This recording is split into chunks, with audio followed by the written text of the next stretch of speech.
Hello students.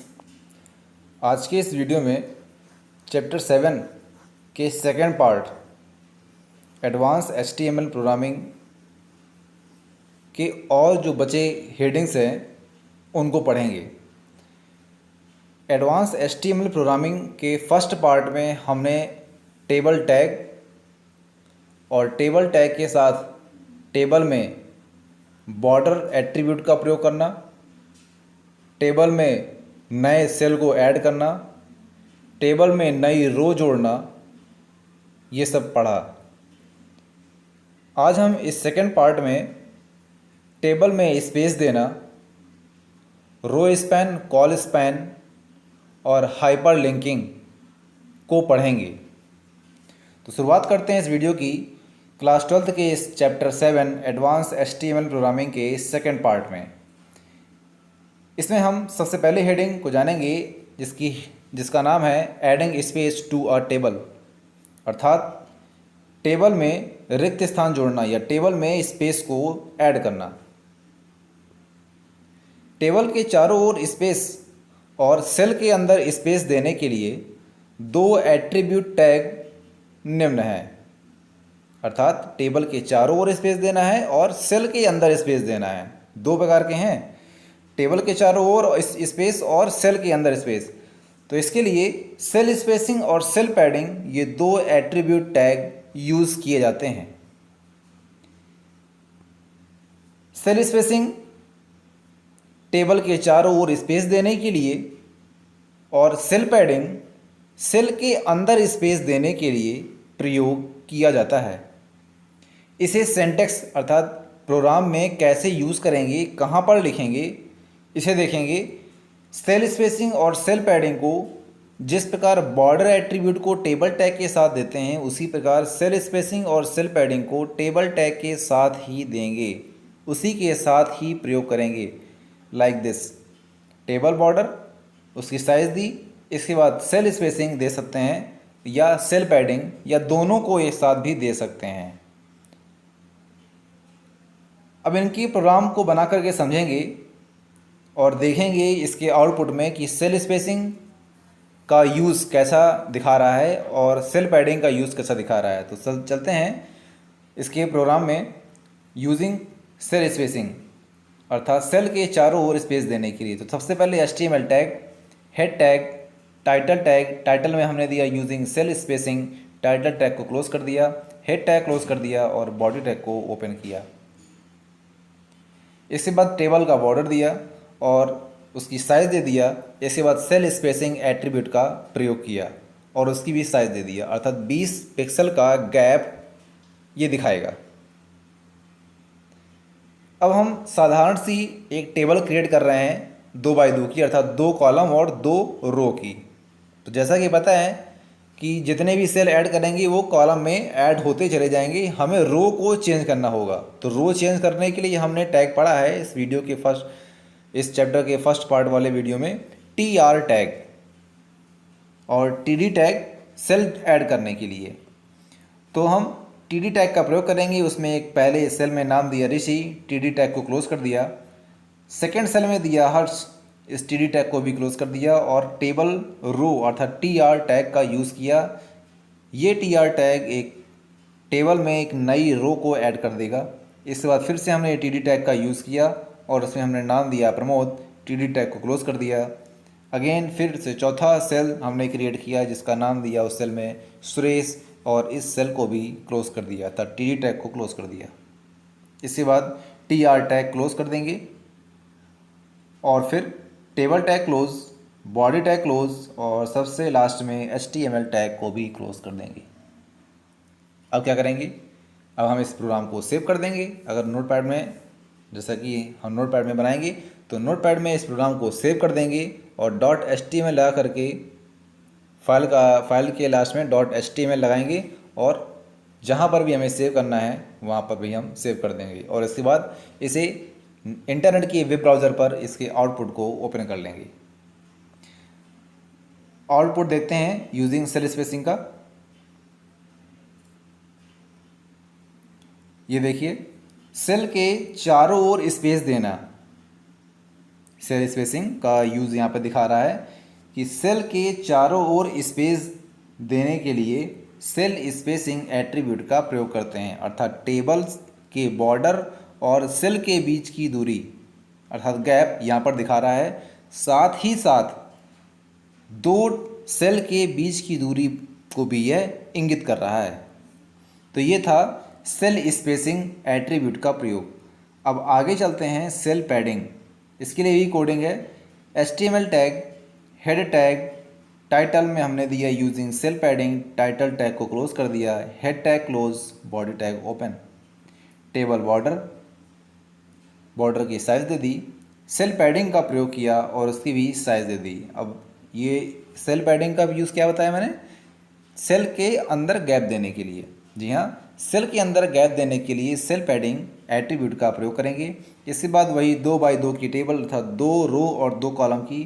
तो पहले cell में हमने दिया TD में टेस्ट ऋषि, TD टैग को क्लोज किया, दूसरे TD में दिया फिर टेस्ट हर्ष, इसके बाद TD टैग को क्लोज कर दिया और TR टैग लगाया अर्थात टेबल में एक नई रो को ऐड करेगा। Again TD tag Pramod, TD tag को क्लोज कर दिया, फिर से TD सुरेश और TD टैग को क्लोज कर दिया। इस प्रकार ये 4 सेल बन गए। इसके बाद हमने TR टैग को क्लोज किया, टेबल टैग क्लोज किया, बॉडी टैग क्लोज किया और HTML टैग को भी क्लोज कर दिया। इसका आउटपुट देखेंगे, ये देखिए इसका आउटपुट। टेबल में सेल के अंदर स्पेस देने के लिए सेल पैडिंग एट्रीब्यूट का प्रयोग करेंगे। जैसा कि दिख रहा है कि सेल के अंदर जो टेक्स्ट है उस टेक्स्ट में जो स्पेस दिखा रहा है वो उस सेल के चारों तरफ स्पेस दिखा रहा है, अर्थात सेल पैडिंग में सेल के अंदर स्पेस देने के लिए और सेल स्पेसिंग में टेबल के अंदर स्पेस देने के लिए। तो दोनों प्रकार के आपने स्पेस देखे, सेल स्पेसिंग और सेल पैडिंग के। आगे चलते हैं नेक्स्ट हेडिंग पर, रो स्पैन और कॉल स्पैन। यहाँ पर स्पैन का मतलब है फैलाव से, अर्थात हम रो को या कॉलम को कितने पार्ट में डिवाइड करना चाहते हैं उसे हम रो स्पैन और कॉल स्पैन एट्रीब्यूट के द्वारा बना सकते हैं। तो टेबल में रो का पार्टीशन करने के लिए रो स्पैन एट्रीब्यूट का प्रयोग करते हैं। इसे सिंटैक्स अर्थात कैसे प्रयोग करेंगे प्रोग्राम में, तो इसे अर्थात हमें जिस सेल के पार्टीशन करने हैं उस सेल के साथ हम दे देंगे, अर्थात TD टैग सेल के लिए होता है तो उस सेल के साथ देंगे। तो सेंटेंस देखिए इसका एग्जांपल के थ्रू, TD और इसी के साथ दे दिया रो स्पैन, और उस सेल के जितने पार्टीशन करने हैं रो में या कॉलम में, उस सेल के जितने पार्टीशन करने हैं हम उसकी यहाँ पर संख्या दे देंगे। हमें 2 पार्ट में डिवाइड करना है उस रो को, तो हमने दे दिया 2। हमें 4 पार्ट में या 3 पार्ट में डिवाइड करना है तो उसकी हम संख्या दे देंगे 3 या 4। और उसके बाद उस टेक्स्ट में हमें जो, उस सेल में हमें जो टेक्स्ट रखना है हम उसे टाइप कर देंगे। जैसा कि सिंपल सा TD प्रयोग करते हैं, TD देते हैं TD टैग और फिर कोई टेक्स्ट दिया फॉर एग्जांपल नेम, और फिर इसके बाद TD टैग को क्या कर दिया, क्लोज कर दिया।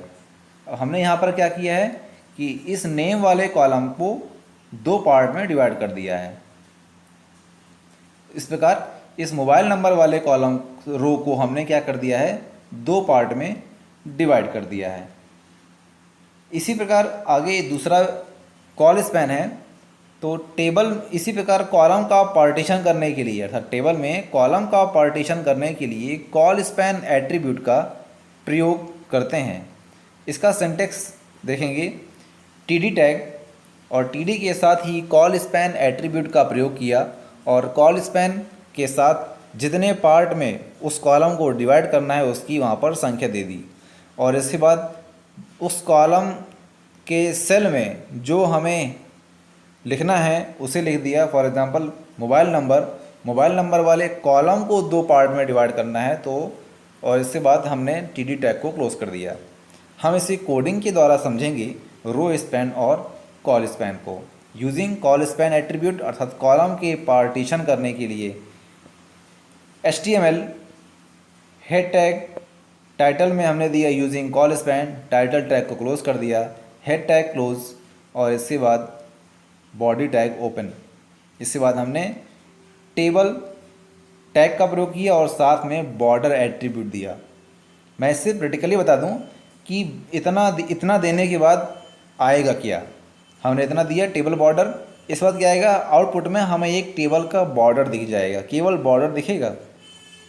अब इसमें हमें क्या करना है, सेल लगाने हैं और उस सेल में हमें एंट्री करना है, अर्थात टेस्ट लिखना है।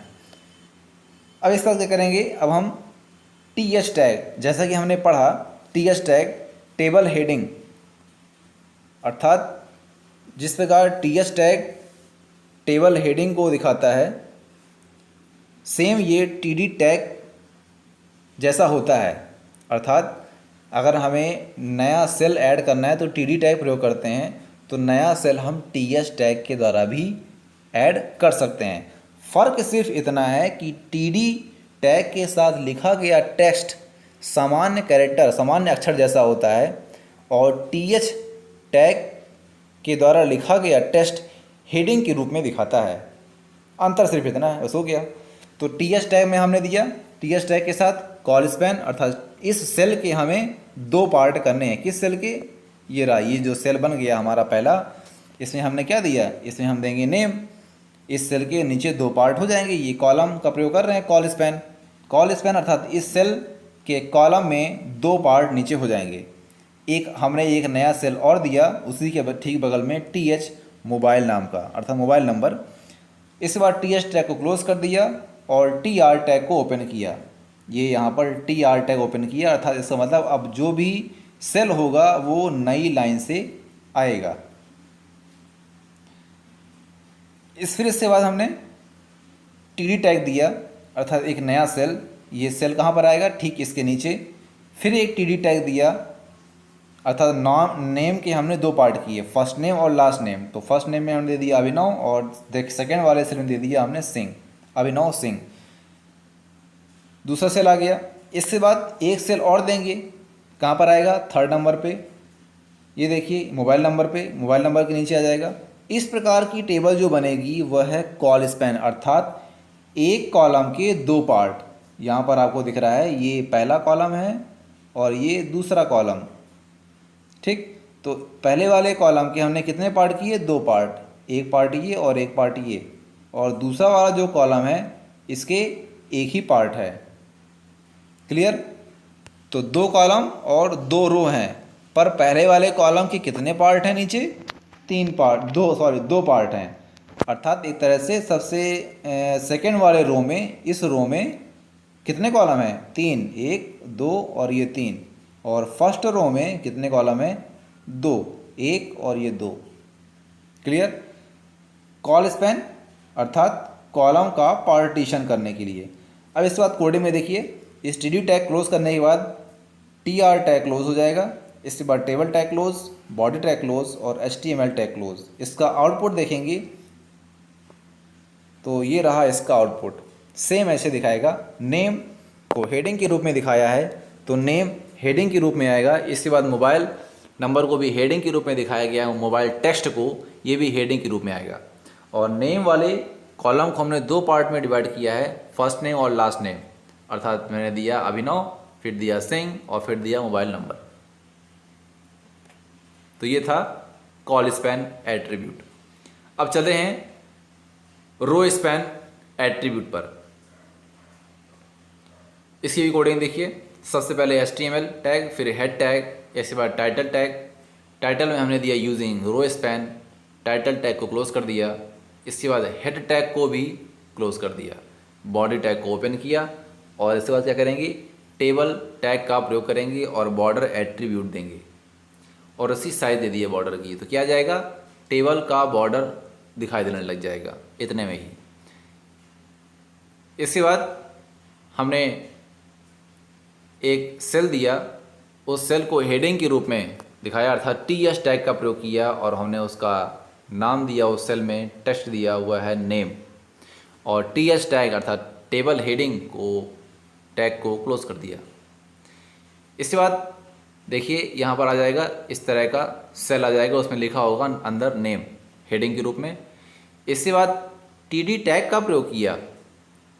टीडी टैग क्या हो जाएगा, साधारण सा टेस्ट लिखा हुआ आएगा, सेल का निर्माण करेगा, एक नया सेल ऐड करेगा टीडी, लेकिन उसमें अंदर जो टेस्ट जो अभिनव नाम लिखा होगा वो साधारण टेस्ट में लिखा होगा। तो टीडी में इस टीडी का प्रयोग कहाँ पे दिखाएगा, ये यहाँ पर दिखा देगा। और इसके बाद क्या होगा, टी आर टैग अर्थात टेबल में एक नई रो को ऐड करना है।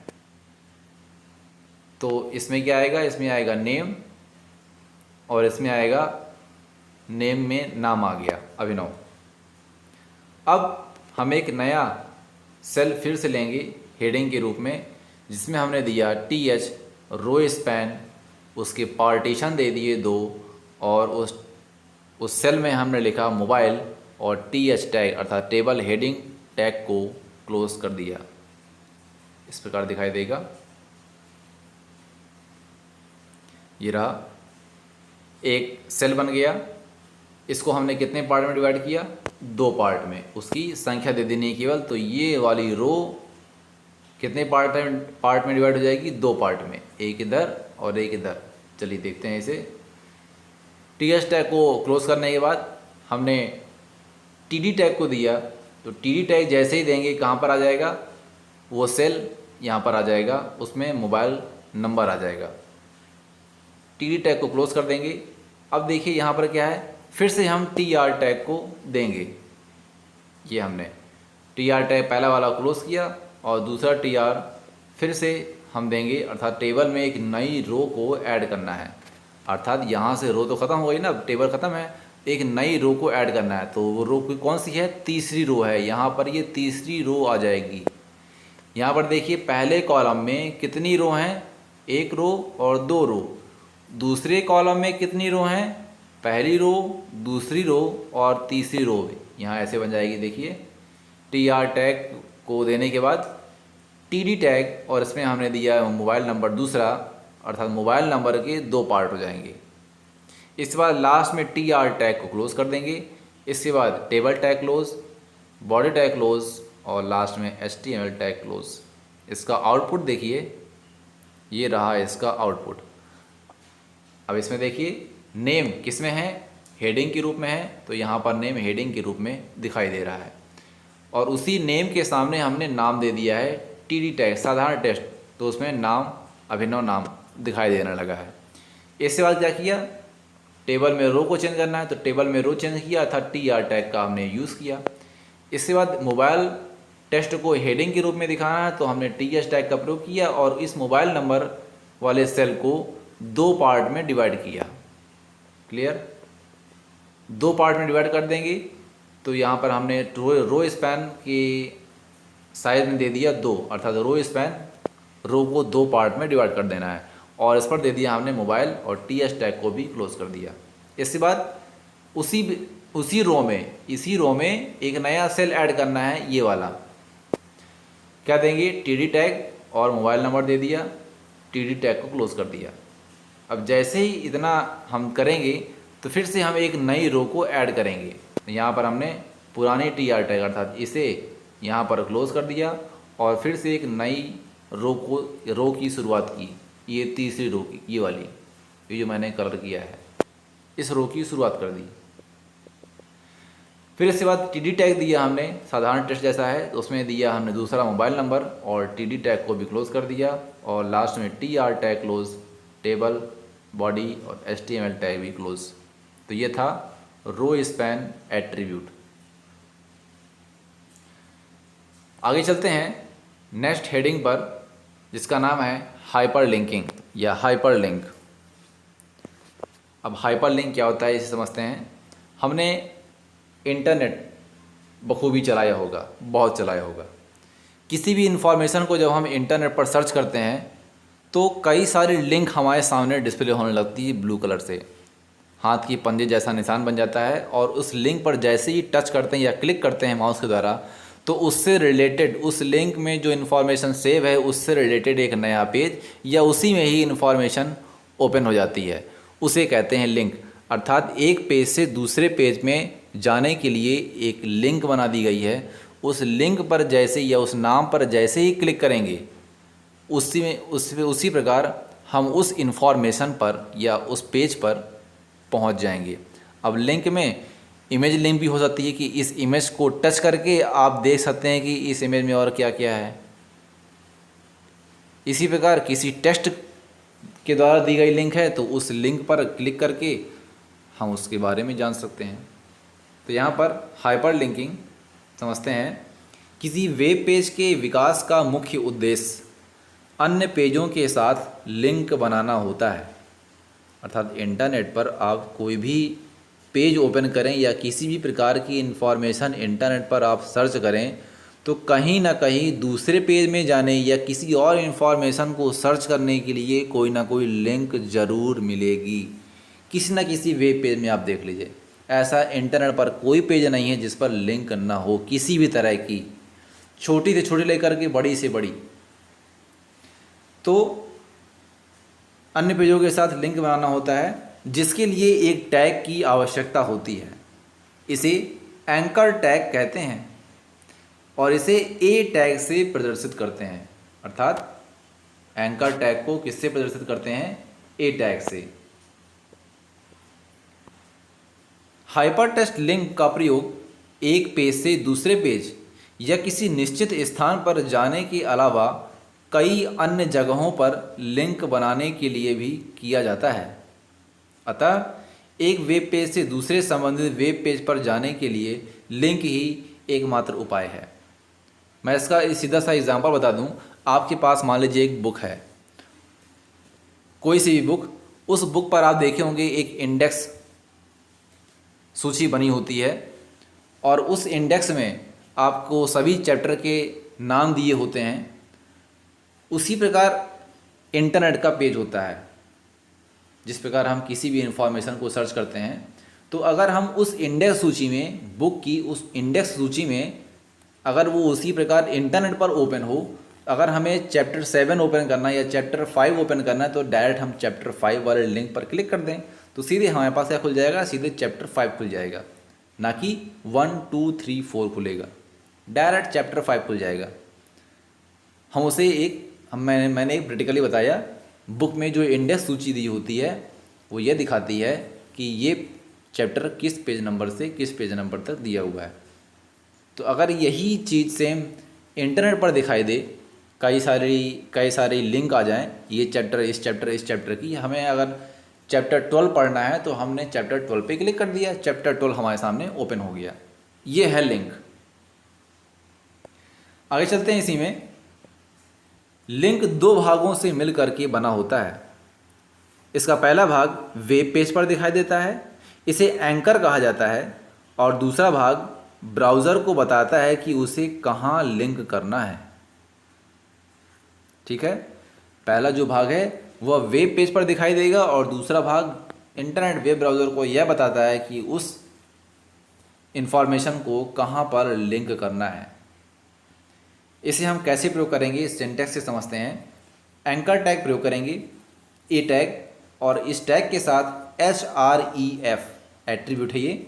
इसका फुल फॉर्म है, href का फुल फॉर्म है, मैं फिर से बता दूं, href एक साथ लिखा है। इसका फुल फॉर्म है हाइपर रेफरेंस।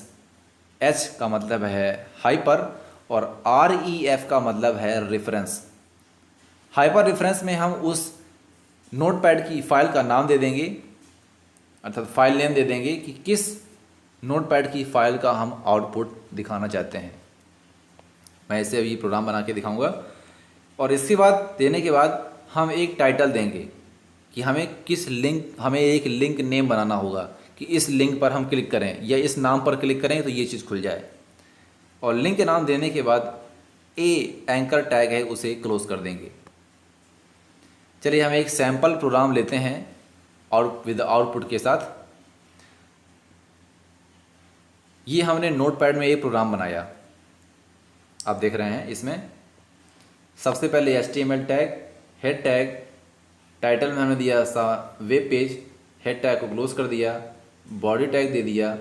इसके बाद हमने एक लाइन दी using bold underline and font tag, ये साधारण सा टेस्ट वेब पेज पर लिख करके आएगा। ठीक, इसके बाद हमने क्या किया, बी आर टैग, जैसा कि हम पढ़ चुके हैं बी आर टैग किस लिए होता है, यस, लाइन को ब्रेक करने के लिए। तो बी आर टैग हमने दिया, अर्थात नई लाइन से क्या आएगा, बोल्ड रूप में ये नाम लिख करके आएगा ऋषि। और इसके बाद बी टैग को क्लोज कर दिया, फिर से अगेन हमने बी आर टैग दिया, अर्थात फिर से न्यू लाइन से, अर्थात तीसरी लाइन से, पहले लाइन पर ये आ गया, दूसरी लाइन पर ये नाम आ गया ऋषि, और तीसरी लाइन से क्या आएगा, फॉन्ट कलर, हमने अंडरलाइन टैग यूज़ किया अर्थात यू टैग, इसके बाद फॉन्ट टैग प्रयोग किया, उसमें हमने कलर दिया रेड, और उसमें हमने दिया प्रियांशु, अर्थात तीसरी लाइन में क्या आएगा, प्रियांशु नेम, प्रियांशु नेम ये थर्ड लाइन पर आएगा। इसके बाद हमने फॉन्ट टैग को क्लोज कर दिया और अंडरलाइन यू टैग को भी क्लोज कर दिया, लास्ट में बॉडी टैग क्लोज और HTML टैग क्लोज। अब क्या करेंगे, अब हम फाइल को सेव करेंगे। तो फाइल को सेव करने के लिए हम Ctrl+S प्रेस करेंगे, हमारे सामने सेव एज का डायलॉग बॉक्स ओपन हो जाएगा। इस पर हम क्या करेंगे, इस पर हम फाइल नेम के साथ .html लगा करके इस फाइल को सेव कर देंगे। जैसे ही हम फाइल को सेव कर देंगे, हमारे सामने उस फाइल का नाम यहाँ पर ऊपर दिखाई देने लग जाएगा। ये पहले से ही सेव था इसलिए पहले से आ रहा है। अब हम इसके आउटपुट को देखेंगे, तो ये रहा इसका आउटपुट। देखिए इसके आउटपुट में पहले लाइन पर ये दिखा रहा है using bold underline and font tag, और सेकेंड लाइन पे बोल्ड रूप में दिखा रहा है क्या, ऋषि नेम, और बी आर टैग प्रयोग किया, अर्थात तीसरी लाइन पे दिखा रहा है फॉन्ट कलर में प्रियांशु। यहाँ पर हमने एक कलर दिया था रेड, शायद गलती से आ रहा है ये। अब क्या करेंगे, अब इसके बाद हमने इस प्रोग्राम को सेव किया किस नाम से, ऋषि नाम से। अब आगे हम दूसरा एक नया प्रोग्राम क्रिएट करेंगे। उस नए प्रोग्राम में हम पिछले प्रोग्राम, इस ऋषि नाम की जो फाइल हमने सेव की नोटपैड की, इसका लिंक हम दे देंगे इस प्रोग्राम पर जो बना रहे हैं। चलिए इसको देखते हैं। HTML tag, head tag, title में हमने दिया using hyper linking, title tag को क्लोज कर दिया, head tag close, body tag open. इसके बाद हमने प्रयोग किया क्लिक हियर, ये साधारण सा टेक्स्ट है, ये जो वेब पेज पर लिख करके आएगा क्या, क्लिक हियर। और फिर हमने बी आर टैग का प्रयोग किया। बी आर टैग किस लिए है, लाइन को ब्रेक करने के लिए है, जी हाँ। इसके बाद हम क्या करेंगे, जिस फाइल को हमें लिंक करना है, पहले उस फाइल को हम ये देख लें कहाँ पर सेव है, किस नाम से सेव है। तो हम देख रहे हैं ये लोकल डिस्क, ये देख रहे हैं आप ऊपर लोकल डिस्क डी लिखा है। लोकल डिस्क डी में ये हमारी फाइल पड़ी हुई है, या हम जहाँ पर भी ये फाइल पड़ी हुई है उसके ऊपर राइट क्लिक कर लें। यहाँ पर इस फाइल पर राइट क्लिक करेंगे तो राइट क्लिक जैसे ही करेंगे उसकी प्रॉपर्टीज़ पर चले जाएंगे। ये इसकी प्रॉपर्टीज़ खुल गई। इस प्रॉपर्टीज़ में आप देख सकते हैं कि इस फाइल की लोकेशन कहाँ पर है, कहाँ पर दी है लोकेशन, ये केवल डी ड्राइव में, अर्थात डी ड्राइव पर ही ये फाइल डायरेक्ट स्टोर की गई है, किसी अन्य फोल्डर के अंदर स्टोर नहीं की गई है। तो इसकी लोकेशन क्या होगी, लोकल डिस्क डी अर्थात डी ड्राइव, और इसके बाद फाइल नेम हमने किस नाम से सेव किया था, ऋषि.html से। ओके, चलिए इस बात क्या दे देंगे, एंकर टैग का प्रयोग करेंगे। ए हाइपर रेफरेंस, इसमें हमने फाइल नेम देंगे, तो हमने फाइल नेम क्या दिया, D:/ और फिर फाइल नेम ऋषि.html। ओके, इसके बाद हम एक लिंक नेम देंगे। हमने लिंक नेम दिया bold underline and font tag. ये वेब पेज पर लिख करके आएगा bold underline and font tag.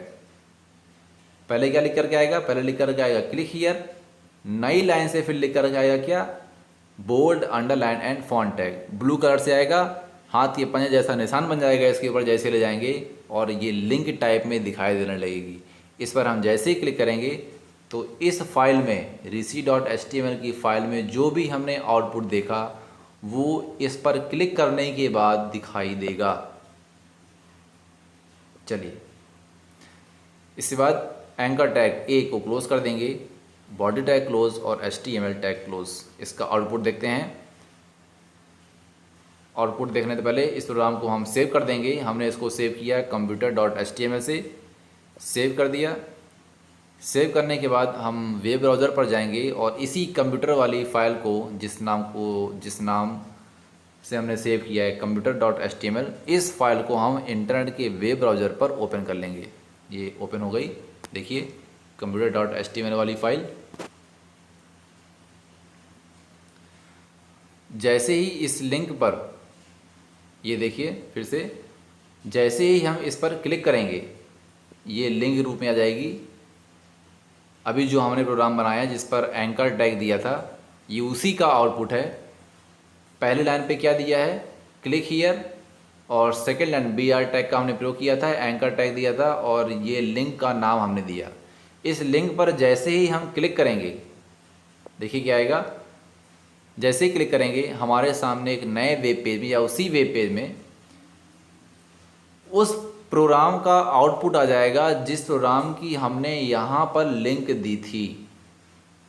ये जो लिंक नेम है किस फाइल की दी है, rishi.html। देखिए rishi.html की लिंक में जो हमने दी थी उसका आउटपुट यहाँ पर दिखाई दे रहा है। तो ये प्रोग्राम हमने कब बनाया था, इस प्रोग्राम हाइपर लिंकिंग वाले प्रोग्राम को बनाने से पहले बनाया था सैम्पल प्रोग्राम में। तो डायरेक्ट इस प्रोग्राम के आउटपुट में लिंक के रूप में बनाया, इस पर क्लिक किया, जैसे ही क्लिक किया हमारे सामने ये वाला आउटपुट डिस्प्ले होने लगा। अर्थात एक फाइल के आउटपुट को दूसरी फाइल में लिंक के रूप में दिखाने के लिए हाइपर लिंक का प्रयोग करते हैं। तो इस प्रकार ये चैप्टर ख़त्म हुआ और ये 7th चैप्टर अर्थात HTML भी पूरी तरह से समाप्त हुई। Thank you.